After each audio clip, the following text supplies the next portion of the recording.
Bismillahirrahmanirrahim. Assalamualaikum warahmatullahi wabarakatuh. Salam sejahtera bagi kita semua, teman-teman sekalian. Terima kasih, Mas Komar. Terima kasih banyak sudah berkenan hadir pada sore hari ini. Teman-teman sekalian sudah bergabung juga. Terima kasih sekali. Kita kembali lagi pada sore hari ini dengan topik yang sangat menarik, yaitu tentang peran agama di era disrupsi teknologi. Teman-teman sekalian, saya sedikit memberi pengantar, pengantar sedikit mengenai topik ini. Kita tahu bahwa diskursus mengenai topik peran agama di era disrupsi teknologi ini saya kira ramai terjadi di banyak kalangan karena menyangkut soal otoritas.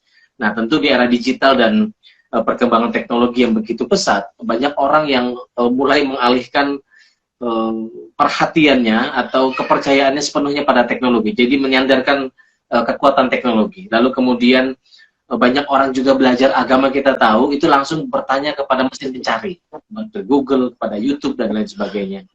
Tentu kita tahu ini tidak punya otoritas yang jelas, sanadnya tidak jelas. Ya tentu yang bagus adalah kita bertanya pada ahli agama. Kita bertanya kepada orang yang punya otoritas langsung di bidang agama. Nah, cuma bagaimana melihat fenomena ini, Mas Komar? Ini kita akan membahas topik ini bersama Profesor Dr. Komarudin Hidayat. Beliau adalah Rektor Universitas Islam Indonesia Internasional. Saya kira saya berikan saja waktu untuk Mas Komar membahas topik ini, lalu kemudian kita akan undang teman-teman untuk bicara dan memberikan komentar di kolom komentar yang sudah tersedia. Silakan, Mas Komar, waktunya.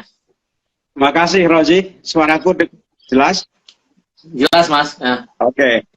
Assalamualaikum warahmatullahi wabarakatuh. Assalamualaikum warahmatullahi wabarakatuh. Alhamdulillah, wa syukurillah, wassalatu wassalamu ala nabiyina Rasulillah, ma'ba'du. Kalian, topik kali ini ada dua hal yang ingin saya garis bawahi. Pertama, saya ingin mengajak Anda bersikap positif menghadapi teknologi. Kita tidak mungkin hidup tanpa teknologi. Teknologi dari kata dasar tekne, logi dan tekne, itu artinya alat, perangkat. Dan dengan teknologi hidup menjadi lebih nyaman dan mudah. Sekarang ini pun kita bisa mudah, nyaman, berdialog karena bantuan teknologi. Kita bepergian jauh dalam pesawat terbang teknologi juga nyaman. Ketika udara panas pakai AC jadi sejuk, itu teknologi. Jadi tidak mungkin kita itu menyangkal teknologi. Bahkan di kampung dulu kalau Ramadan, itu kalau malam ada orang yang bangunkan sahur jam 12 dengan harapan orang bangun, masak, siap-siap. Sekarang kan ada kulkas, ada microwave. Jadi 10 menit juga udah panas. Jadi teknologi ini puasa juga menjadi semakin nyaman kan. Belajar juga nyaman.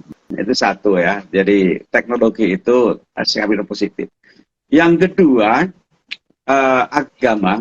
Agama itu ketika lahir memang tumbuh dalam tradisi oral, yaitu lisan, pergaulan, langsung.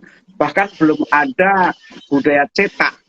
Cetak itu kan baru abad ke-16-17 mesin ketik itu. Dulu belum ada. Artinya agama tumbuh dalam satu suasana komunal, rural, intim, akrab, dan maka hubungannya itu sangat personal sekali. Makanya yang namanya sholat jamaah itu kan dianjurkan tetap datang berkumpul kan. Walaupun ketika pandemi ada juga itu Jumatan virtual. Jadi sholat Jumat ya bagi mereka yang lagi kena COVID atau tinggal di masyarakat di barat yang nggak ada masjid, mereka bisa ngikuti sholat Jumat, ngikuti khutbahnya. Ada yang sholatnya sendiri, sholat duhur, ada juga yang jamaah. Jadi perkembangan teknologi itu ternyata juga memberikan satu interupsi tapi juga peluang bagi perkembangan agama. Nah sekarang ini memang seperti Anda singgung tadi, Rozi, terjadinya pergeseran otoritas. Orang kalau dulu belajar itu ada sanatnya, datang pada kiai, sekarang kita tinggal pilih mau YouTube ngikuti Buya Syapur atau Gus Baha atau ada misalnya apa Muzakir, siapa itu uh, penceramah asing itu banyak juga, atau yang aliran Zakir Naik, Zakir Naik, yang Wahabi, yang Sunni, yang Syiah, semuanya ada. Namun persoalannya adalah kita tidak bisa melihat secara langsung apakah tokoh yang tampil di media sosial itu juga sebaik yang kita bayangkan. Padahal dalam agama faktor akhlak, faktor role model itu penting sekali, penting sekali. Dulu para sahabat Nabi itu tertarik pada Nabi Muhammad karena akhlaknya.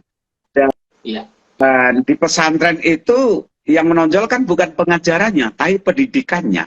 Tazkiyatun nafsi, tazkiyatul qulub, dan akhlak, tahdhibul akhlak. Nah, lewat teknologi ini aspek akhlak nggak ada. Yang ada adalah kognitif, sebuah pengajaran, informasi. Makanya bagi mahasiswa yang sedang S2, S3 riset, itu teknologi sangat membantu untuk melakukan riset, mengumpulkan informasi. Di Australia bahkan ditengarai 12% makalah mahasiswa itu dibuatkan oleh AI itu apa namanya? Oh iya. Chatbot itu apa namanya? AI. Iya, artificial intelligence, betul, AI. Iya, chatbot itu. Dan itu sekarang semakin cerdas. Jadi kalau Anda ingin membuat sambutan, misalnya bahasa Inggris atau bahasa Indonesia, Anda tinggal minta, nanti akan keluar. Dan itu langsung di-print. Bagus sekali. Anda tidak perlu minta tolong pada sekretaris buatkan konsep teks gitu. Bahkan Anda bisa minta pesan puisi. Bagus sekali puisinya. Menyentuh. Nah, makanya AI ini nanti ketika bisa diprogram sedemikian rupa, teknologi AI itu lebih cerdas dibanding dosen dan guru-guru. Nah, ini kalau tidak ada revolusi kurikulum pendidikan dan budaya pendidikan, ini repot sekali nanti. Karena anak-anak lebih percaya pada AI dibanding pada gurunya. Lebih-lebih kalau ada penugasan, proyek penugasan, itu mudah sekali sekarang dilakukan. Nah, sekarang kembali pada pernyataan Anda, disrupsi bagaimana? Satu, bahwa ini baru, namanya disruption, itu kan satu perkembangan baru yang masih sulit dideteksi kemana arahnya. Tapi bahwa ini berkembang karena sebagai temuan ilmiah. Kekuatan ilmu pengetahuan itu hasilnya empiris, fungsional, bisa dibantah, bisa diuji, bisa disempurnakan. Itu kelebihan ilmu. Mengapa ilmu cepat berkembang? Karena terbuka, open-ended. Sedangkan agama itu close-ended. Kalau Anda dakwah agama, itu berbeda etnis, agama, bangsa, itu langsung menolak. Tapi kalau Anda menyebarkan sains, teknologi, bahkan mereka mau keluar duit untuk membeli. Kalau itu fungsional, langsung manfaat. Disinilah tantangannya bagaimana agama itu bisa berdampingan, bisa mengendalikan dimensi etika pada teknologi. Namun demikian, sekarang antara teknologi, sains, etika itu kan tumpang tindih. Saudara Joni itu bahkan menulis bahwa sekarang ini persepsi sikap beragama itu didasarkan sains, riset. Nah, naluri agama itu kan wahyu dari langit, sedangkan sains dari bumi ke atas.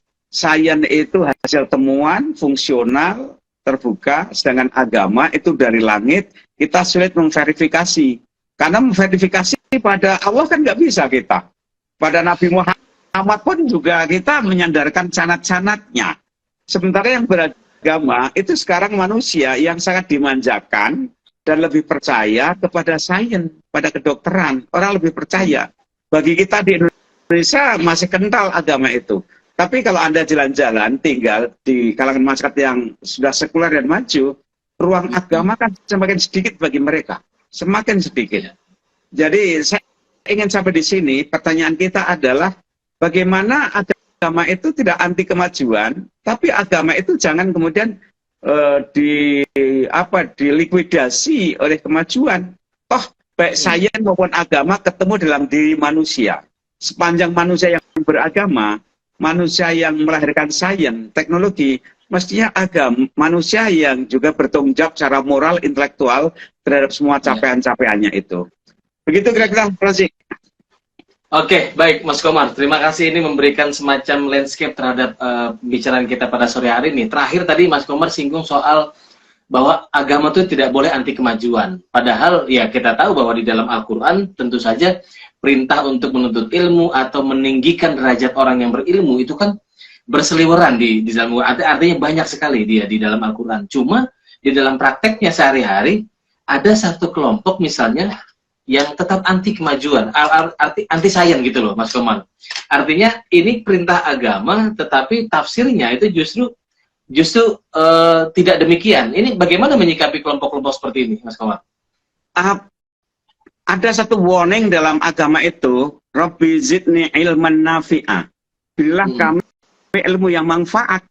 Jadi tidak semua ilmu itu manfaat pada zamannya, bisa saja manfaat pada zaman yang berbeda.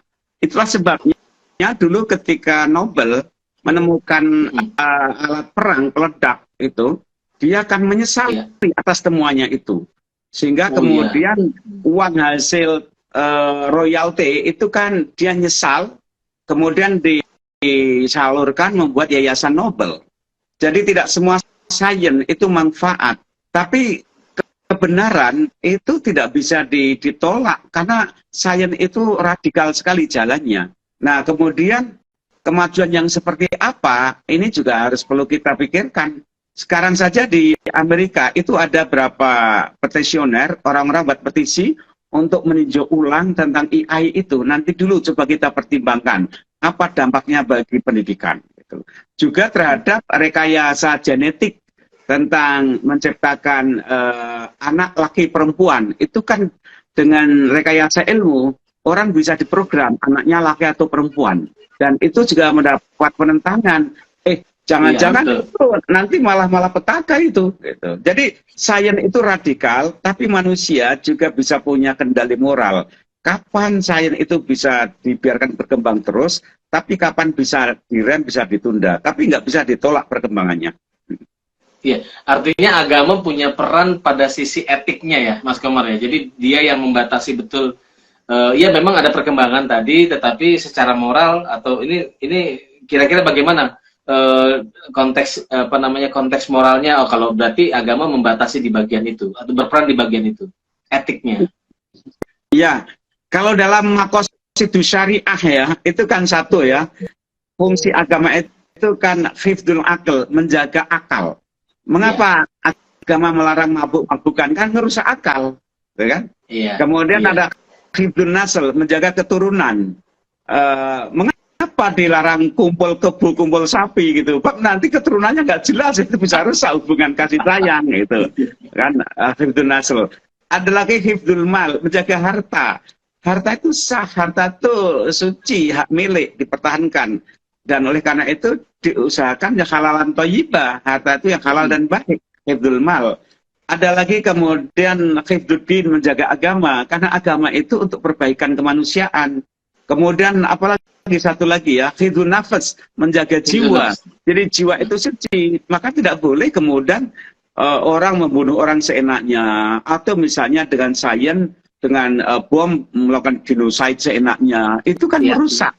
Jadi agama itu sifatnya moral dan umum, dan karena bicara etika itu sebenarnya tidak eksklusif milik umat Islam saja. Kalau bicara moral, itu kita harus siap bahwa semua bangsa, masyarakat itu bermoral, dan kalau toh ada penyimpangan, maka penyimpangan itu akan terkoreksi oleh nalar sehat. Saya percaya pada nalar sehat akan mengoreksi ketika terjadi penyimpangan. Ya, oke, Mas Komar. Ada satu pertanyaan dari teman kita ini, namanya Zainal Abidin. Sepertinya di kita terjadi pergeseran atau ada dikotomi antara sains dengan agama, Prof. Komar. Bukankah di masa kejayaan Islam, agama dan sains berkembang seiring, sejalan, atau agama adalah sains dan sains adalah agama? Bagaimana menurut Prof. Komar? Perlu dibedakan dulu antara sains dan ilmu ya.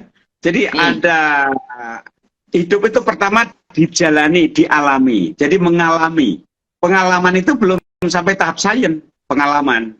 Nah, pengalaman itu melahirkan pengetahuan. Aku tahu kalau mendung itu nanti akan hujan. Itu pengetahuan, tapi bukan sains. Gitu. Nah, nanti jadi informasi, kemudian jadi sains. Di era medsos ini meludak informasi, tapi belum tentu informasi pengetahuan, belum tentu sains, belum tentu ilmiah. Nah, yang kedua, ilmu pengetahuan itu dibedakan menjadi 4. Satu, objeknya alam semesta, itu disebut hard science. Di barat namanya sains, itu biasanya ilmu alam. Yang kedua, ada objek kajiannya perilaku sosial, ilmu sosial namanya. Sosiologi, antropologi, ekonomi, politik itu kan mengkaji perilaku sosial. Nah, yang ketiga humaniora, mengkaji tentang kecenderungan watak-watak yang terjadi pada diri manusia. Nah, Al-Quran itu mengatakan sanurihim ayatina fil afaq wa fi anfusikum afala tubsirun. Jadi Al-Quran itu menyuruh kita untuk melakukan eksplorasi baik alam semesta, baik perilaku sosial, tarikhiyah. Mengapa kita dianjurkan belajar sejarah? Karena di sana ada hukum alam sunatullah. Dan mengapa kita seluruh melajari ilmu jiwa, ilmu nafas? Karena di sana juga ada sunatullah yang bekerja dalam diri. Nah, satu lagi di Indonesia itu sempat dipergunjingkan. Ilmu agama itu di mana posisinya? Nah, ini sempat jadi diskusi. Itu di luar kategori ilmu alam, bukan ilmu sosial, bukan juga ilmu humaniora. Tapi nyatanya ada. Makanya kalau di Harvard disebut divinity school. Jadi, atau kalau di Malaysia itu reveal knowledge, pengetahuan wahyu. Nah, kalau kembali yang dikatakan tadi abad tengah tadi, semuanya termasuk itu. Tapi menjadi persoalan ketika apa? Bidang sains teknologi umat Islam itu tertinggal. Padahal tanpa sains teknologi, kita tidak bisa melakukan misi kekhalifahan. Eksplorasi di muka bumi nggak bisa tanpa sains dan teknologi. Allah berikan anugerah sumber daya alam kaya raya, minyak di Timur Tengah, tapi teknologinya kan dari Barat. Betul-betul. Nah, itu poin yang sangat ini sekali itu, kuat sekali. Tanpa sains dan teknologi kita tidak mungkin melakukan tugas-tugas kekhalifahan kita di muka bumi. Ya, itu yang jadi problem sebetulnya. Nah, ini masuk ke soal otoritas, Mas Komar. Tadi ada pertanyaan soal otoritas di era Google atau di era digital. Ini kok semakin kehilangan. Artinya orang yang punya, katakanlah seperti Mas Komar atau Profesor Pak Quraish Shihab yang sering memberikan tafsir gitu. Tetapi seperti kehilangan otoritasnya di hadapan orang-orang yang para peselancar di media sosial. Ini bagaimana melihat fenomena ini, Mas Komar? Kemajuan teknologi ini melahirkan fenomena masyarakat post-truth atau simulakra. Jadi orang melihat, mendengar kata-kata, gambar, dan orang percaya pada kata-kata dan gambar. Tapi kata-kata dan gambar itu terputus dari realitanya. Jadi tafsir atas tafsir atas tafsir, kata atas kata dan gambar gitu. Maka orang mengagumi medsos, mengagumi TV, tapi sungguhnya orang itu terputus dari realitasnya. Ini bedanya dengan agama dulu, itu hidup bersama realitas. Jadi bertetangga itu real, berkawan itu real, lihat Nabi perilakunya itu real 24 jam. Sekarang ini kita masuk pada post-truth. Post-truth itu dengan kata lain sungguhnya pengetahuan yang menipu, pengetahuan yang sungguhnya tidak otentik karena terputus dari realitasnya. Oke, teman-teman, semoga itu bisa menjawab. Berikutnya dari Fadil Mustafa. Bagaimana meningkatkan literasi siswa atau anak murid di era medsos ini, Prof. Komar? Karena penggunaan gadget lebih banyak untuk hal-hal yang tidak produktif ternyata. Nah, kalau pendidikan ini saya punya proyek real ya. Kebetulan saya punya sekolah Madaniyah ya. Di situ kita punya kelas parenting. Jadi pendidikan itu yang sekolah tidak hanya muridnya, tapi orang tuanya dan gurunya harus selalu berkembang. Dan peran konselor, psikolog menjadi penting sekali. Penting sekali, tiap sekolah itu harus punya psikolog ya. Karena apa? Karena teknologi ini memang mensuplai, memudahkan informasi, tapi tidak serta-merta menumbuhkan kualitas kecerdasan anak. Bahkan otak ini cenderung kemudian malas berpikir.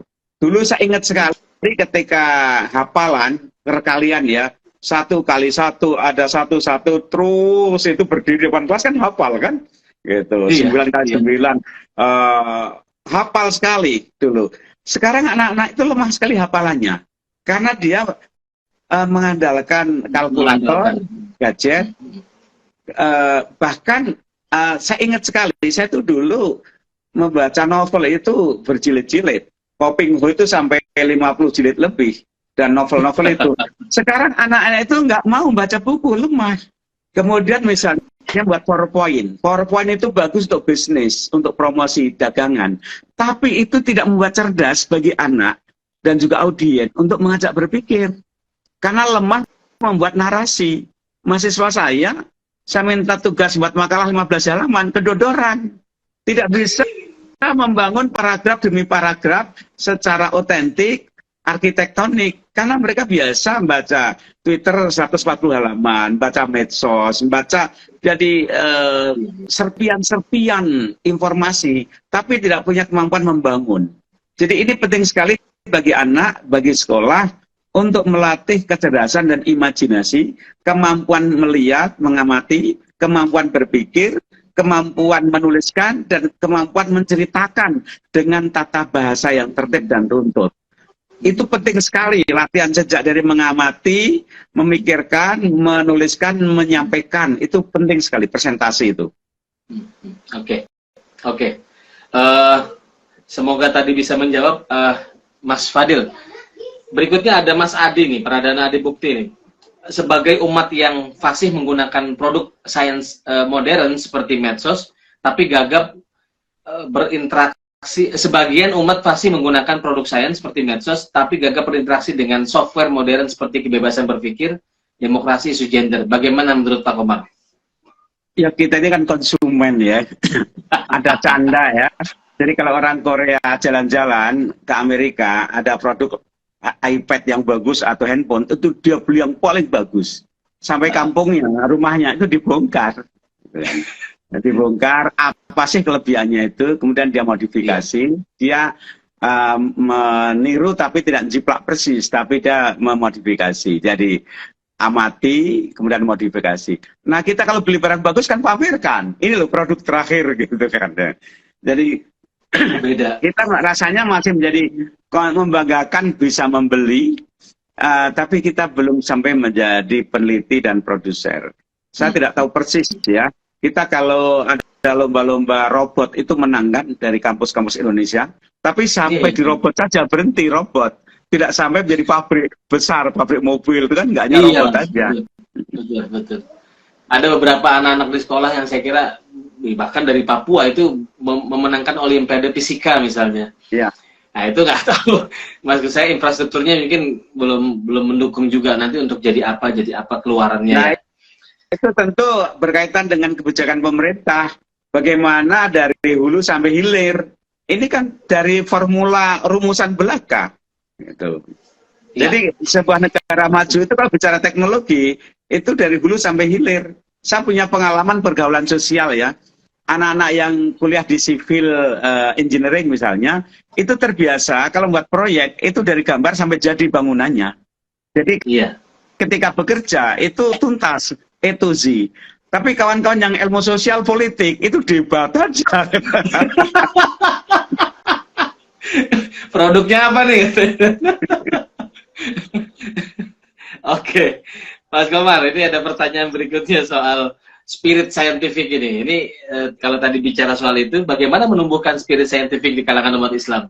Kalau kita melihat pandangan karena masa lalu kita tuh punya sejarah yang cukup gemilang mengenai kebangkitan kedikdayaan di dalam dunia sains Islam.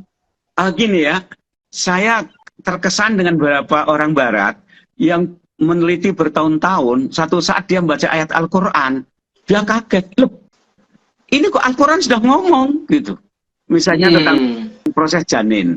Bahkan saya dengar ya, orang-orang Yahudi itu diam-diam mempelajari Al-Quran, karena di Al-Quran itu penuh hipotesa-hipotesa yang bagi kita diyakini, bagi mereka hipotesa, dibuktikan ternyata benar.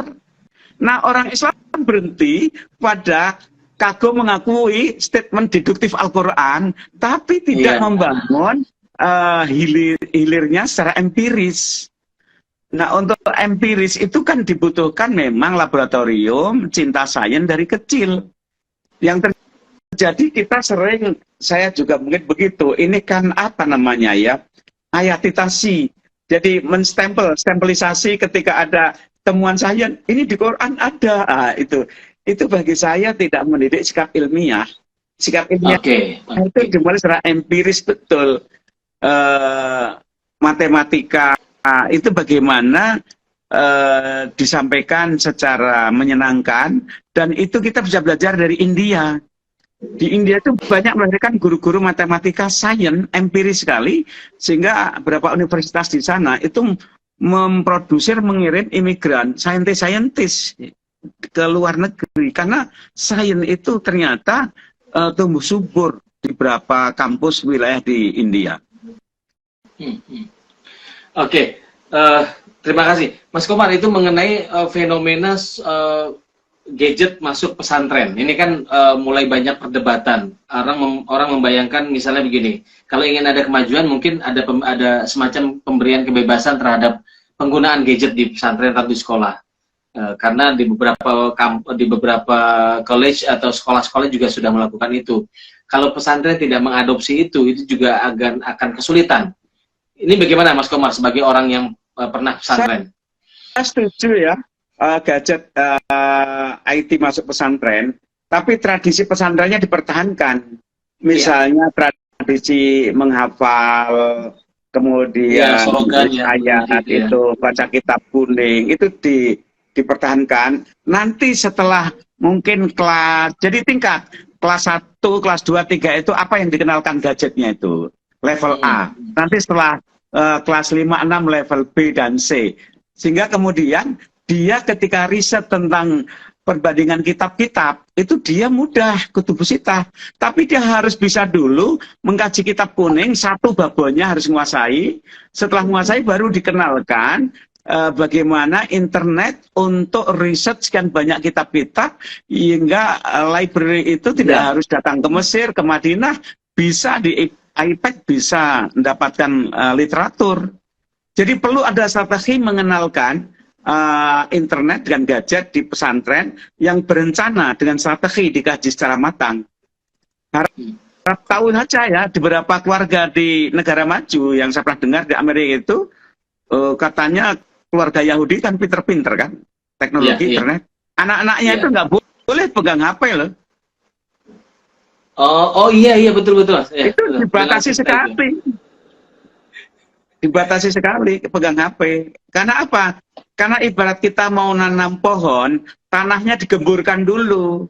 Gemburkan dulu, setelah gembur, logikanya, kepintarannya, baru informasi baru ditanamkan. Kalau dari awal langsung dikenalkan, itu nanti malah tidak menjamin, jangan-jangan dia malah jadi bodoh. Iya. Betul Mas. Saya beberapa kali dengar cerita itu, jadi katakanlah orang seperti Bill Gates gitu ya, dia membatasi betul sama anaknya untuk menggunakan gadget atau beberapa padahal raksasa teknologi, tapi pas pada waktunya nanti akan dikenalkan begitu. Iya.